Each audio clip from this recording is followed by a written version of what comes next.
ഫെബ്രുവരി 14 Valentine's day. ഈ ഒരു ദിനത്തെക്കുറിച്ച് അറിയാത്തവരായിട്ട് ആരും കാണില്ലല്ലേ. പരിശുദ്ധമായ പ്രണയത്തിന്റെ പ്രതീകമായി നമ്മളെല്ലാം ആഘോഷിക്കുന്ന ഒരു ദിനമാണ് ഫെബ്രുവരി 14 വാലന്റൈൻസ് ഡേ.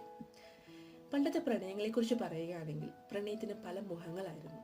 സ്നേഹത്തിന്റെ, വിശ്വാസത്തിന്റെ, ത്യാഗത്തിന്റെ, വിട്ടുകൊടുക്കലിന്റെ. എന്നാൽ ഇന്നത്തെ പ്രണയങ്ങൾക്ക് പറയാനുള്ള കഥകൾ ഏറെയാണ്. കൊലപാതകത്തിന്റെയും വിശ്വാസവഞ്ചനയുടെയും ആത്മഹത്യയുടെയും തട്ടിപ്പറിക്കലിന്റെയും. ഈ കഴിഞ്ഞുപോയ പ്രണയദിനം എനിക്ക് സമ്മാനിച്ചത് വളരെ നല്ല ഓർമ്മകളാണ് കേട്ടോ. ഒരു ചോക്ലേറ്റിനേക്കാൾ അല്ലെങ്കിൽ ഒരു റോസാപ്പൂവിനേക്കാൾ വളരെയധികം വിലമതിക്കുന്ന ഒരു പ്രണയ സമ്മാനമാണ് ഈ ഒരു പ്രണയ ദിനത്തിൽ എനിക്ക് കിട്ടിയത്. എന്താണ് നിങ്ങൾക്ക് അറിയാം? ആണോ? കേതിന്റെ ഫസ്റ്റ് ലവ് ആരാ? ഫസ്റ്റ് ഐ ലവ് യു ആരാ? കേതിന്റെ സെക്കൻഡ് ഐ ലവ് യു? കേതിന്റെ തേർഡ് ഐ ലവ് യു?